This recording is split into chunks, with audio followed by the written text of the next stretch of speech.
So one time when we were just dating, we had not even introduced ourselves to the parents, or because she says with her mom.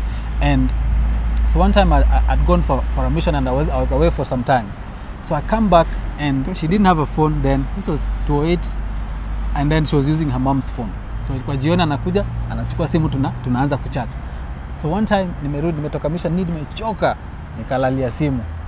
It sent blank messages 19 to her mom's phone mpaka akatupa simu asema, hey, na huyu ni nani? So and she told us that when she saw that, she said, hey, hapa lazima niweke question mark, because I think alimwambia that's Victor, and she had never met Victor. So one time when we meet, she brings it up that hapa niliweka question mark, huyu Victor ni nani? You know. So when I went, we started becoming friends with the family. And I think for me, I was welcomed from the word go. Like I remember mom would say that I have 3 sons. She has 2 brothers. So she would say I have 3 sons and a daughter.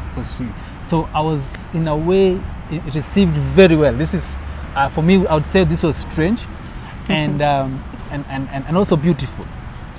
So I can't say that I had a hurdle. No, for me, I did not.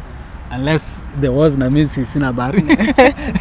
Naweza kuwa naonyesha picha nyingine na huko ilikuwa different, but I don't think there was. And also when I went for now the real thing to ask for her hand in marriage, I also had favor because her uncle, who was on the negotiating table, is a pastor, and the person who was negotiating on my behalf was my pastor. So hapa tu ni neno wao wamependana, wao peana, you know. And so there was a little to say. We didn't have a lot of back and forth. I think ours was a God-given, and we were really blessed.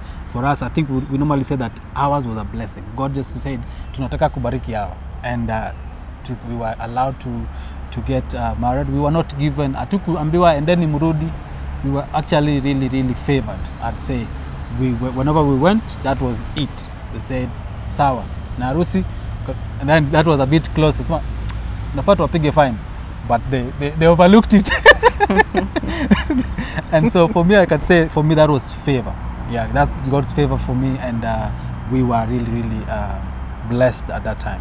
I was also received, for Victor being an orphan and the only child, it was a bit hard, but I got to know his extended family. I knew his aunties and uncles. They are the same age group, and so we mingled and knew each other way before, when we were still dating and courting. And so I can say I was welcomed from the word go. Sometimes we'd even doubt and ask ourselves, is this for real? Because these things are hard, difficult for some other people, but for us, I think God gave us his favor, and he aliraba stamp everything, and so it was smooth for us. Yeah.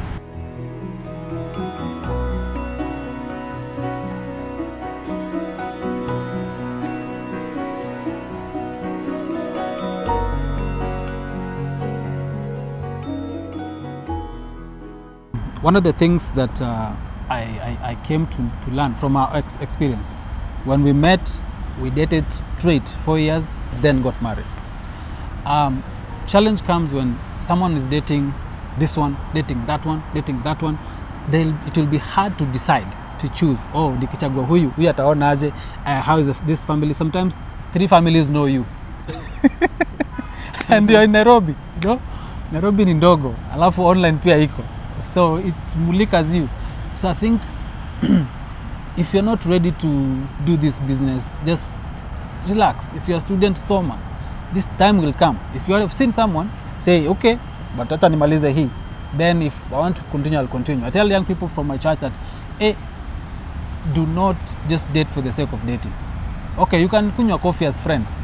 But if you decide I want to date this person, I want to know them better for the sake of, equally for the sake of marriage, then say, this journey, nikianza, tutaenda 4 years. We did it. 4 years tukadate without taking breaks. Of course, ile kujamiana na kesho tutarudia, hiyo is sawa. But tulijua, this is what I want. This is what I want, and I'm going for it. And I remember, Jen's bro came and asked me, big brother, hii mna mpango gani na hii story yenu?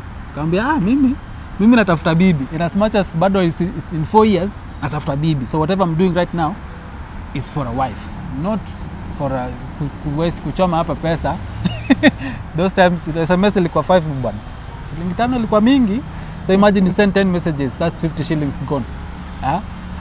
And so what we did, for me, and I can tell anyone out there, acha to date a multitude of women. God has only ordained one for you. Yeah, the Bible says no one shall lack a mate, not mates, a mate. So work on mmoja and strive to find that right person, and when you find, settle, because hizi zingine zitakupatia tu story bure. Ule analia, kuna mtoto wako, ule analia, kuna hivi, and it's not good. Imagine a child being raised without a dad and the dad is there. So it's hizo ndo zinafanya marriages zinaribika mapema. Yeah, you make a lady pregnant and then you don't marry her. She has to look for a husband. This child anabaki na nyanya yake sijui, and it's not fun, it's not easy. We are making children suffer for no reason. So let's make sure we safeguard their well-being. And as much as tunasema that's me, me, and there's someone that we are hurting. So I'd rather do the right thing, seek for help where ukitaka help